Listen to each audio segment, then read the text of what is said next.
afternoon, I'm J.D. Miles. Coming up tonight on Eyewitness News, the Sullivan County 911 system has gone down for a third time.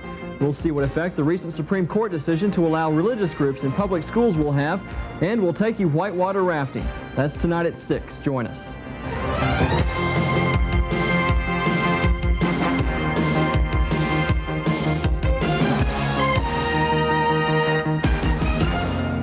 I'm J.D. Miles, and this is Eyewitness News Today. A Johnson City man died this morning after being injured in a fire which gutted his apartment late last night. Relatives of Elizabethton National Guardsmen called into active duty say the soldiers are expected to be deployed to Saudi Arabia within the next 24 hours. Meanwhile, leaders of an organization which speaks for several hundred black churches in Tennessee say they are opposed to President Bush's policy of sending troops to the Middle East. I'm J.D. Miles, and this has been Eyewitness News Today. I'm J.D. Miles, and this is Eyewitness News Today. A Johnson City man died this morning after being injured in a fire which gutted his apartment late last night. Relatives of Elizabethton National Guardsmen called into active duty say the soldiers are expected to be deployed to Saudi Arabia within the next 24 hours. Meanwhile, leaders of an organization which speaks for several hundred black churches in Tennessee say they are opposed to President Bush's policy of sending troops to the Middle East. I'm J.D. Miles, and this has been Eyewitness News Today. Right now, Cheatham is the only county in the state to implement a teacher-driver program. Rowland says he expects other school systems to follow suit, but that depends on whether he can get the teachers in his district behind the wheel. J.D. Miles, Eyewitness News 11, Washington County. The group's leaders say they've been working to improve services here at the center for the past 2 years. And when a petition sent to Governor McWhorter's office last month proved unsuccessful, these people took to the streets. The girl claims the first of their alleged sexual encounters took place here, behind Carver Apartments in Stewart's car. She says Stewart came over last May to interview her father about his alleged sexual assault of her stepsister. And according to her statement to police, Stewart asked her out on a date. And on at least 2 of those dates, she alleges they had sex. Authorities heard movement in this tobacco barn down the road from where they found the abandoned squad car. The odds of winning the Virginia lottery are about 1 in 7 million. But forget that number. These people are so confident that they're willing to play on the unluckiest day of the year. Paint scrapings were taken from the outside walls to determine the original color scheme of the inn. When the restoration is completed, this once familiar site along Jonesboro's Main Street will look as it did more than 100 years ago. Ironically, Honaker was never charged with any crime, even though he and his attorney were talking about a plea bargain agreement. Police say the 2 sisters were found lying on a mattress on their bedroom floor of this 5-room house. They say one girl was found covered with a plastic trash bag and the other was draped with a blanket. They say Mrs. Davidson was found lying under a mattress in the living room. Although this sting operation breakup is the Tri-City's biggest ever, authorities maintain this may only be a small piece of the pie and that more arrests are likely in this ongoing investigation. J.D. Miles, Eyewitness News 11, Bristol, Virginia. Economic development leaders realize they can't count on the coal industry alone anymore. They're hoping locally built industrial parks like this one in Russell County will help lure business and industry to Southwest Virginia and revitalize local economies. In a few years, the Mountain Home VA will be the largest in the nation. But even this hospital, like just about every other VA in the country, is severely short-staffed and underfunded. Here at Johnson Court, those who knew Gerard gathered after the verdict was announced. Most are angry. They feel like justice wasn't served and that this trial will tear apart an already racially divided city. Despite the success of serving 1 million home-delivered meals, there are 224 Southwest Virginia residents who won't be getting meals even though they qualify. That's because officials say they just don't have the money to serve the growing number of elderly residents who desperately need the program. Many here are left wondering how the river could rage out of control in just a few short minutes. And with more rain forecasted for tonight in North Carolina, authorities are urging those who live along the banks of the Nolichucky to be prepared for the worst. J.D. Miles, Eyewitness News 11, Washington County. Tobacco, the region's richest crop, turns yellow when it's affected by drought. And officials say 2 more weeks without substantial rain will put Northeast Tennessee tobacco growers in a critical situation. Instead, he allegedly brought her here to this creek area just off the Volunteer Parkway in Bristol, Tennessee, where, according to police, he beat and raped the woman before running over her several times with his car. Authorities say speeding was a factor in this morning's accident. In fact, officers issued 21 speeding tickets yesterday alone. They say the problem is the drivers just won't slow down, but they agree the road is dangerous. J.D. Miles, Eyewitness News 11, Johnson City. Once inside the Antique Mart, more than 200 dealers will offer everything from back issues of Life magazine to antique ventriloquist dolls. And officials are expecting more than 135,000 people will attend the 2-week-long festival. Even the best designed surgical mask won't prevent post-operative infection. And although cases of infection are becoming more rare in the sterilized environment of an operating room, it's still a problem after orthopedic surgery. When this field was raided last year, these plants were so well taken care of, they even had an irrigation system set up. This year, that's not the case, but some of these plants were very well hidden, even though they were 8 feet high. J.D. Miles, weeknights at 6 and 11.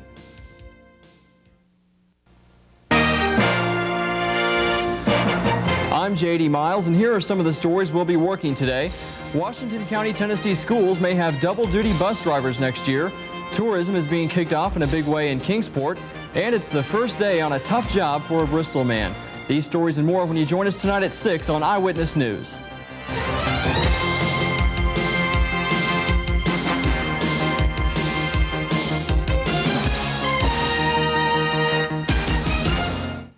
Well, coming up next, Yolanda Amadeo will be up with our forecast. And later in sports, the Shack Attack in Orlando go to the West Coast to take on Clyde the Glide in the Portland. Stay with us.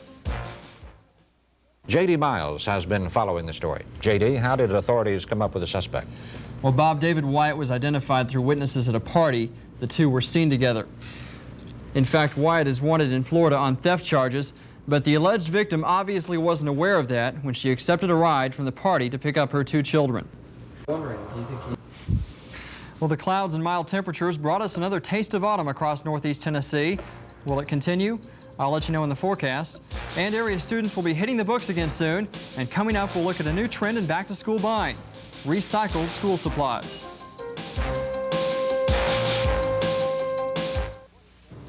The third round today at the PGA Championship in St. Louis. And Tim, I think there were a few surprises. Gene Sowers, I've never heard of him before, but you say he's been around for a while. Been around about 9 years, but this is his first shot at a major championship, and he is looking pretty good. A lot of people thought maybe today he would fade a little bit, but he's keeping up that tradition. You know, we've had several first-time winners over the last few years, and of course everybody remembers John Daly last year. Could it be Sowers again? We'll find out tomorrow. And JD, officials are expecting about 4,000 to 5,000 people in attendance tonight. We will, of course, have more on Terry Waite's speech at 11. Okay, thanks a lot. Scott Light reporting.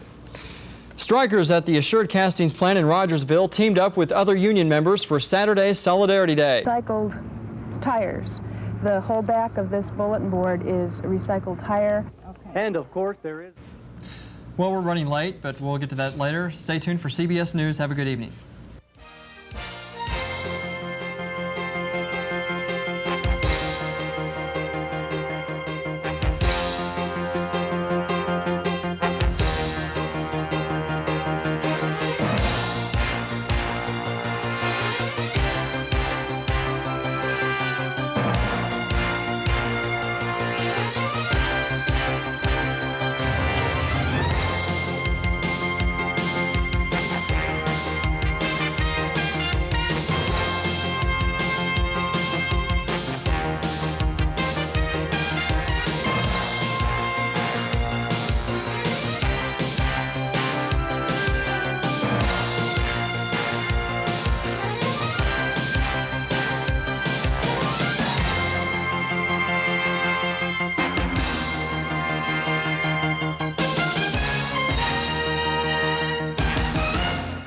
Can you imagine 11-9 in the final set? No, it's been a while since we had a match that exciting in tennis. I keep up with it, and it's been kind of boring as of late. But Peter Korda's up and coming. He's looking good. He is. He's looking good. Thanks a lot, Tim. You did a great job. Thanks. We'll be back with more in just a moment. Lots of good golf action today. Tennessee kind of in the spotlight down at Ooltewah. Have you been down to Ooltewah yet? I haven't been down there yet, but I'm sure it's an exciting place. Honors course down there, beautiful place, and of course they were on national television today. Good little exposure for them. I was going to say, I'm seeing Carl Lewis do so well. It looks good coming up on the Olympics next year. I guess we'll have hopefully a good track and field team. Looks like it. Carl Lewis will definitely be the man in the 100 meters for the U.S. next year, of course, with the big win over in Tokyo today. And it was nice to see him get that record without the wind. They were talking so much about the wind being behind his back yesterday because he ran in record time. But when the wind aids you, they don't recognize that. So good to see him do that. Coming up later, though, we'll take a look at baseball. Okay, thanks a lot, Tim. Coming up next, we'll have the latest in the aftermath of communism in the Soviet Union. Boris Yeltsin speaks out against Mikhail Gorbachev.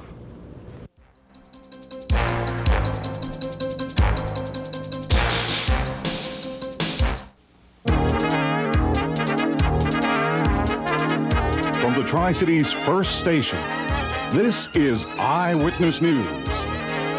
At 6.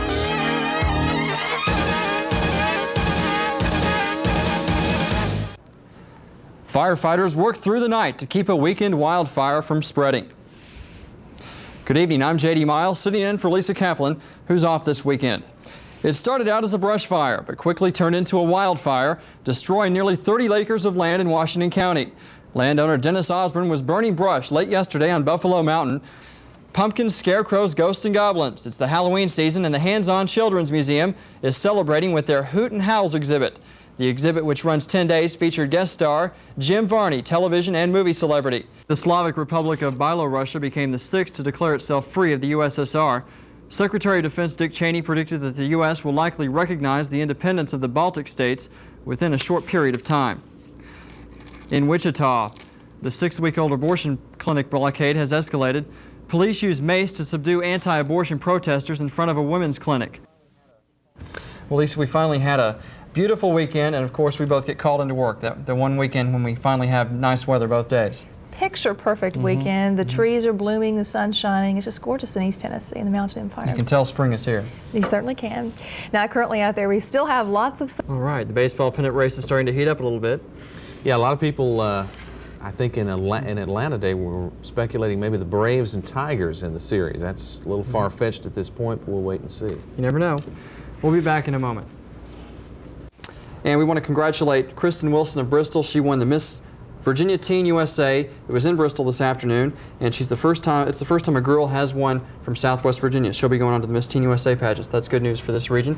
Lisa, nice weather for the next several days. That's right. Partly cloudy skies tomorrow, high in the low 80s. Temperatures hanging in the 80s for the next 5 days. Okay, and Tim, sports tonight? We'll have soccer results from today's Hardee's Johnson City Soccer Invitational. Okay, that's Eyewitness News Weekend. Thanks for joining us. We'll see you later on. With more on that, we turn to J.D. Miles, who joins us now. J.D., what are authorities saying? Well, Bob, authorities believe a group operating out of Kingsport may be pulling off these jobs. The group of 4 suspects, described as young black males, has been hitting fast food restaurants at random over the past month, leaving police with few leads. The latest occurred last night at the Pizza Hut on Market Street in Johnson City. And authorities from Bristol to Knoxville met today in Greenville to exchange information on the bandits. And Bob, police say their biggest problem is getting a good description of the suspects. J.D., is there any possibility that these robberies could be connected to drug trafficking in the area? Well, Bob, as you know, Johnson City recently pulled off a major crack cocaine bust in the area, and that sort of clued everyone in on the nature and the size of the problem in this area. And police say this may be a way for them to finance either their drug trade or drug habit, and it seems like they go hand in hand. So we could possibly look for more of this in the future. Okay, J.D. Miles, thanks.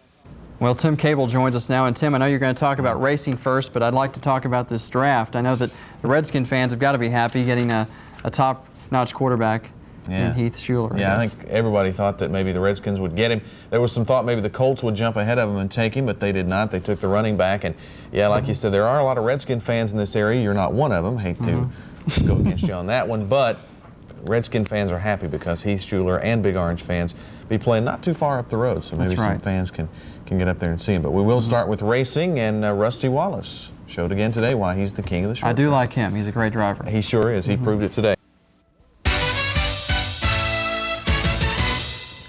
No one has claimed responsibility for a car bomb that killed 9 today in South Africa. And joins us now by phone. J.D.?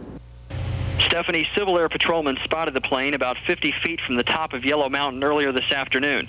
Although it's not confirmed, authorities believe it is the plane of 53-year-old Don Elam. The Churchill man has been missing since his single-engine Cessna left Asheville Airport Saturday evening. Lieutenant Colonel William Mendoza of the Civil Air Patrol says they have not identified the one man they say was aboard the plane. In the meantime, the CAP has suspended its search while a team approaches the site. Right now, ground crews are about a quarter of a mile from the crash site, but it could be several hours before they get there because the area at the top of Yellow Mountain is so thickly wooded. But officials say darkness will not prevent them from reaching the site sometime tonight. We'll have the latest on this story and a complete report tonight at 11. This is J.D. Miles reporting from Yellow Mountain in Avery County, North Carolina. If you were around Kingsport today, you may have thought that there was an emergency occurring. Well, there was, only the emergency was staged to give rescue workers a chance to practice their technique. Eyewitness News' Michelle Fleming has the story. And I'd like to say good evening to Edna Johnson and her son, Jamin. Okay. Tim, I'm going to give you a break. I won't say anything to you.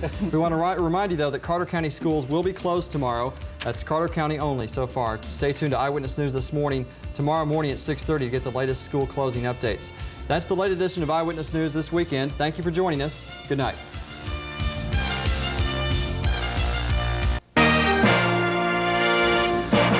I'm J.D. Miles, and here are some of the stories we'll be working today.